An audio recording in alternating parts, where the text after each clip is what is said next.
Good morning students. आज हम six class की सामाजिक विज्ञान का राज्य, राजा और एक प्राचीन गणराज्य के पाठ नंबर 5, सामाजिक विज्ञान का पाठ नंबर 5 के बारे में चर्चा करेंगे कि कैसे एक राजा या कैसे राजा बनता था, कैसे एक राज्य का उदय होता था और कैसे एक बड़ा प्राचीन गणराज्य बनकर एक पूरा बड़ा राज्य बनकर सामने आया। आइए तो चर्चा आरंभ करते हैं राज्य, राजा और एक प्राचीन गणराज्य के आधार पर। आरंभ करते हैं। चुनाव का दिन था। जब शंकर उठा तो उसने देखा उसके नाना नानी वोट डालने जा रहे थे। दरअसल वे चुनाव केंद्र पर सबसे पहले पहुंचना चाहते थे। शंकर जानना चाहता था आखिर वे इतने उत्साहित क्यों हैं। उसके नाना जी ने उसे जल्दी में समझाने की कोशिश की और कहा, आज हम अपने शासकों का चुनाव करने जा रहे हैं। तो जो जैसे कि पाठ का नाम है राज्य, राजा और प्राचीन गणराज्य, उसके ऊपर बेस है, उसके ऊपर निर्भर कर रहा है कि चर्चा आरंभ कैसे की जाती है। चुनाव का दिन था। एक छोटा सा बच्चा अपने नाना नानी को वोट डालने देखते जा रहा था कि वो वोट डाल रहे हैं और वो बहुत खुश थे कि क्योंकि वो अपने शासकों का चुनाव करने जा रहे थे। उसके नाना ने जल्दी से उसको समझाने की कोशिश की और कहा कि आज हम अपने शासकों का चुनाव करने जा रहे हैं। कुछ लोग ही कैसे शासक बनते हैं। लगभग 50 वर्षों से हम अपने शासकों का चुनाव मतदान के द्वारा कर रहे हैं, लेकिन पहले लोग शासक कैसे बनते हैं थे हमने अध्याय 4 में पढ़ा। कुछ राजा जन यानी लोगों के द्वारा चुने जाते थे, परंतु 3000 साल पहले राजा बनने की प्रक्रिया में कुछ परिवर्तन दिखाई दिए। कुछ लोग बड़े बड़े यज्ञों को आयोजित कर राजा के रूप में प्रतिष्ठित हो गए। आज के दौर 50 साल से तो हम चुनाव के द्वारा अपने मतदान का चुनाव, शासकों का चुनाव कर रहे हैं, लेकिन हमने पहले पढ़ा था कि कुछ राजा लोग या ज्ञान जन यानी लोगों के द्वारा चुने जाते थे, परंतु जो 3000 को साल था जहाँ वहाँ पर परिवर्तन आने लग गया। कुछ लोग जो बड़े बड़े हवनों या यज्ञों का आयोजित करके खुद को राजा के रूप में प्रतिष्ठित हो गए। अश्वमेध एक ऐसा ही आयोजन था जिसमें एक घोड़े को राजा के लोगों की देखभाल में स्वतंत्र विचरण के लिए छोड़ दिया जाता था। इस घोड़े को किसी दूसरे राजा ने रोका तो उसे वहाँ अश्वमेध यज्ञ कराने वाले राजा से लड़ाई करनी पड़ती थी। अगर उन्होंने घोड़े को जाने दिया तो उसका अर्थ होता था कि अश्वमेध यज्ञ करने वाला राजा उससे ज़्यादा शक्तिशाली है।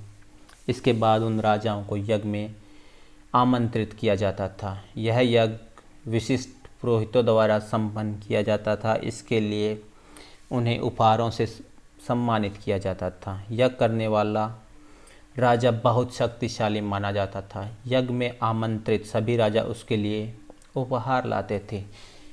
अश्वमेध इन सभी आयोजनों में राजाओं का मुख्य स्थान होता था। उसे राज सिंहासन या बाघ की खाल के एक विशेष आसन पर बिठाया जाता था।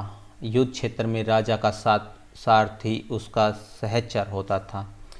यज्ञ के अवसर पर वह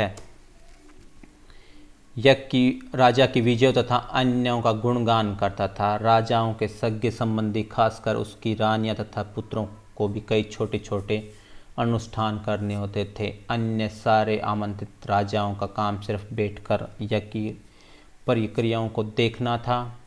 राजा के ऊपर पुरोहित पवित्र जल के छिड़काव के साथ साथ और कुछ भी अनुष्ठान करता था। वैश्य जैसे सामान्य लोग उपहार लाते थे, जिन्हें पुरोहित शूद्र मानते थे, उन्हें कई अनुष्ठानों में शामिल नहीं किया जाता था। तो आरंभ करते हैं अश्वमेध यज्ञ से। एक ऐसा यज्ञ था जहाँ पर एक घोड़े को खुला छोड़ दिया जाता था और यदि किसी राजा ने इस घोड़े को पकड़ लेता था तो उसको, जिसने यज्ञ किया उसके साथ युद्ध करना पड़ता था या लड़ाई करनी पड़ती थी। अगर युद्ध घोड़े को जाने दिया जाता था तो इसका मतलब यह होता था कि जिसने घोड़ा छोड़ा है वह ज़्यादा शक्तिशाली है और बाद में उन राजाओं को यज्ञ में बुलाया जाता था। यज्ञ बहुत विशिष्ट पुरोहितों द्वारा किया जाता था। इसके लिए उनको उपहार सम्मान में दिया जाता था। यज्ञ करने वाला राजा बहुत शक्तिशाली माना जाता था।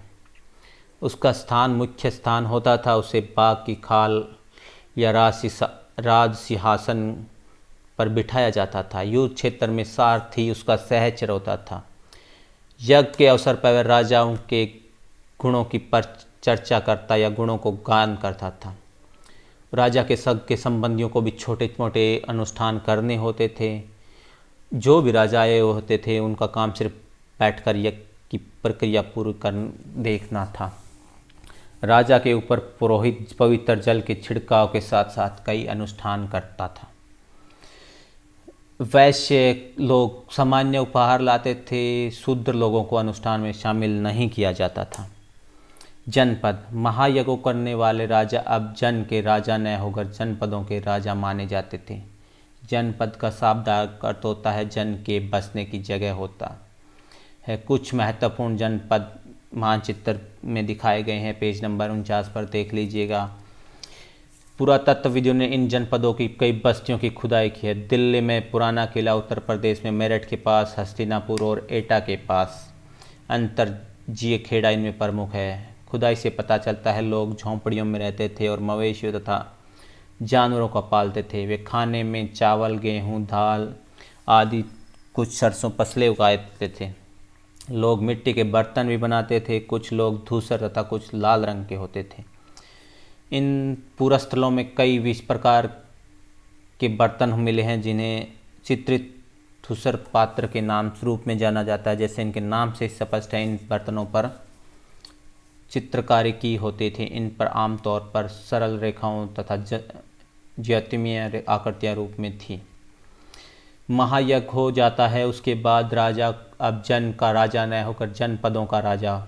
जनपद का अर्थ बता दिया गया था आपको। पुरातत्व ने इनकी बस्तियों की खुदाई की थी। क्षेत्र बताए गए हैं आपको। फसलें उगाने के बारे में बताया गया है। इनके जो बर्तन होते थे वो विशेष रूप पर उन पर कुछ चित्रित या आकृतियों के रूप में भी बनाई गई होती थी। महाजनपद करीब 2500 साल पहले कुछ अधिक जनपद महत्वपूर्ण हो गए। उन्हें महाजनपद कहा जाने लगा। अधिकतर महाजनपदों की एक राजधानियाँ होती थी। कई राजधानियों में किलेबंदी की गई होती थी, अर्थात चारों ओर लकड़ी या पत्थर या ईंट की ऊंची दीवारें बनाई गई होती थी। ऐसा लगता है कि अन्य राजाओं के आक्रमण से डरकर अपनी सुरक्षा के लिए इन किलों का निर्माण करवाया।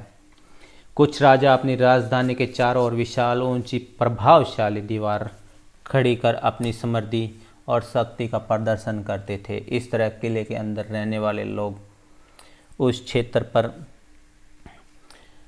नियंत्रण रखना भी आसान हो जाता था। इस विशाल दीवार बनाने के लिए व्यापक योजना की आवश्यकता होती थी।